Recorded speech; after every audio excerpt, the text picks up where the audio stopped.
Kalau mau sholat tahiyatul masjid tadi, usah kodok-kodokan, semuanya masuk ke masjid sholat juga. Dan itu cuma bisa di tempatnya yang merupakan sebabnya. Begitu juga ini gerhana matahari. Ini ada bakal rinciannya bakal dijelaskan di pembahasan yang tahu. Kalau di dalam kitab ini, semua kitab fikih, sholat gerhana itu ada bab khusus. Karena tata cara dari segi sunnahnya aja berbeda. Kalau dari segi rukunnya, sholat wajib ataupun sholat sunnah apapun itu gak beda. Kita mau sholat istikharah, sholat aja mau sholat sunnah istikharah 2 rakaat. Tata caranya gimana? Tata caranya baca Al-Fatihah langsung ruku selesai nggak apa-apa. Kalau aku mau baca surah apapun yang kau hafal baca boleh. Jadi nggak ada beda. Itu juga sholat Idul Fitri, sholat itu ada palingan dari segi sunnah-sunnahnya aja yang sedikit berbeda. Sunnah itu kan tidak menentukan pelaksanaan. Yang protokolernya itu ada di syarat dan rukun, itu yang harus diikuti. Kalau nggak diikuti nggak sah setiap ibadah, begitu ya. Kalau sunnah itu untuk mendongkrak kualitas pahalanya, itu di dalam pemahamannya. Baik. Jadi gerhana bulan dan gerhana matahari itu kapan? Ketika bagian. Jadi gerhana itu bisa terjadi kalau matahari benar-benar lagi bulan dan bulan juga benar-benar lagi bulan. Itu memungkinkan kalau gerhana bulan itu terjadi tanggal 14, tanggal 15 Hijriah, bulan-bulan Hijriah.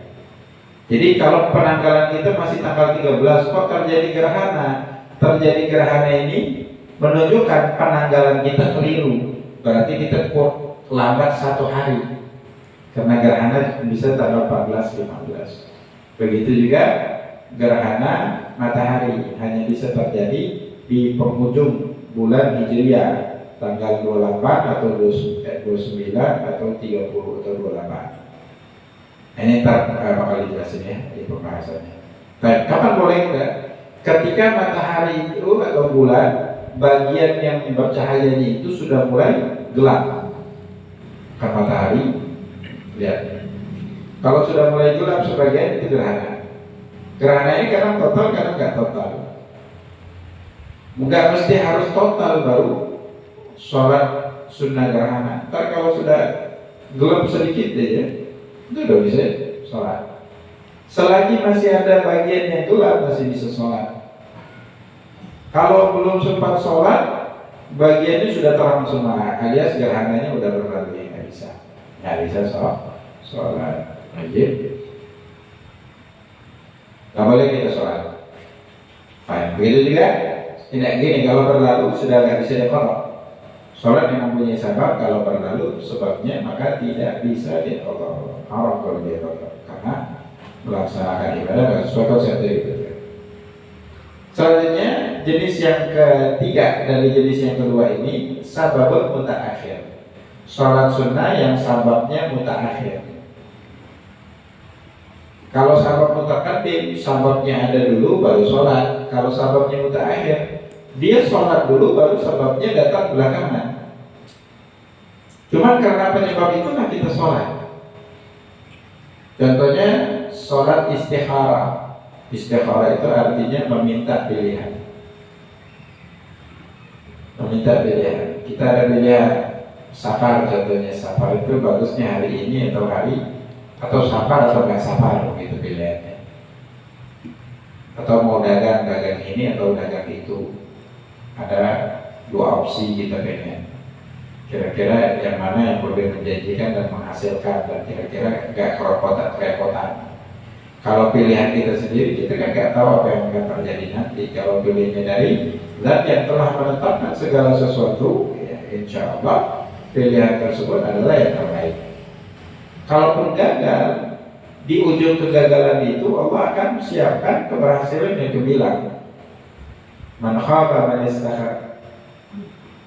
Gagal sia-sia orang yang melakukan istikharah. Baik, prakteknya, tata caranya, dan ketentuan di dalam istikharah itu ada pembahasan khusus kalau kita jelasin. Cuma di sini cuma mau mengklarifikasikan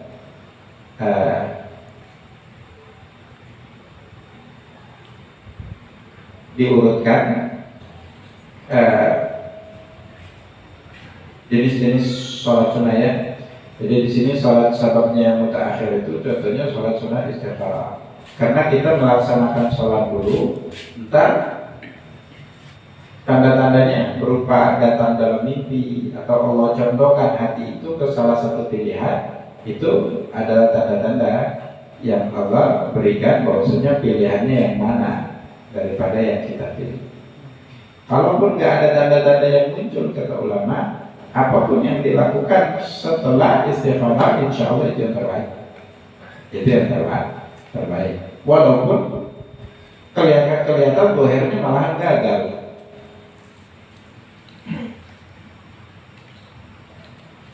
Ada keberhasilan bohernya berhasil, cuma ujungnya gagal. Mana? Berhasil dalam satu usaha, cuma usahanya kotor. Akhirnya kotor yang masuk ke dalam diri kita pun kotor, hatinya jadi kotor gara-gara usaha ini. Jangankan ibadah yang lain, sampai sholat 5 waktu pun dia tinggalkan. Berarti ini kan kegagalan.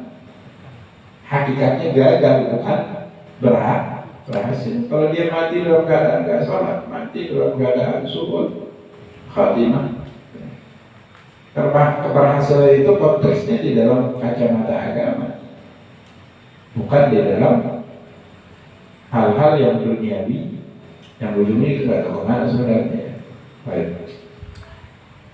Ini contoh sholat sunnah istikharah, sholat yang sababnya mutaakhir. Contoh lagi sholat sunat safar, orang melakukan perjalanan. Sebelum perjalanan kita disunahkan sholat dulu. Penyebabnya apa? Safarnya entar, sholatnya sekarang. Itu disebut sebabnya mutaakhir, sholatnya sekarang. Dan banyak lagi ya. Nah, sholat sunnah yang mutaakhir ini dia tidak boleh dilakukan yang waktu-waktu yang diharamkan. Tidak boleh dilakukan waktu-waktu yang diharamkan. Yang itu sudah pernah kita jelaskan ya. Waktu yang diharamkan untuk melaksanakan sholat.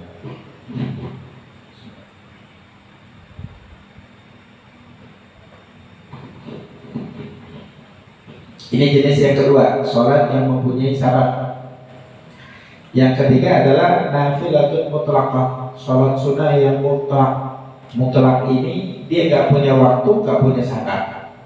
Yang pertama punya waktu, yang kedua punya sabab. Punya sababnya ada 3, sabab mutaqaddim, ta'akhir, muqarrin. Adapun yang terakhir, sholat sunnah yang gak punya sabab, gak punya waktu. Ini namanya nafal mutlak. Mutlak itu gak terikat dengan sebab dan waktu. Wahyallati la takhtassu biwaqtin wala sabab. Sholat yang tidak dikhususkan dengan waktu dan dengan sebab. Ini sama seperti sholat sunnah yang sababnya mutaakhir. Ini juga tidak boleh dikerjakan di waktu yang diharamkan untuk sholat. Habis subuh, habis asar. Ini sholatnya memang gak punya nama dan gak punya waktu. Cara sholatnya niatnya cuma usolli, aku niat sholat, udah itu. Gak disebutin rakaatnya gak apa-apa. Rakaatnya terserah. Cuma dari 2 rakaat, gak boleh dari 1. Mau 2 rakaat, 4 rakaat, mau 8 rakaat, 10, 100, 1000, bebas. Berapa rakaat? Baik.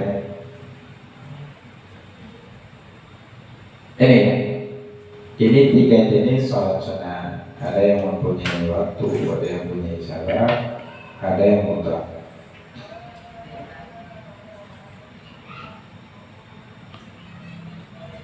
Kemudian aqsamun nawafil min nahiyatil jamaah qisman.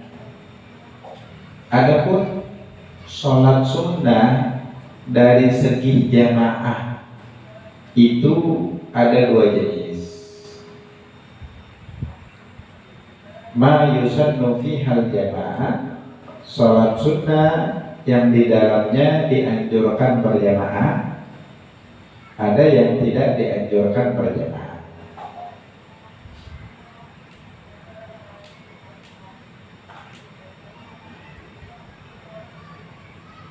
Ada yang dianjurkan berjamaah, ada yang tidak dianjurkan berjamaah. Nah, langsung di sini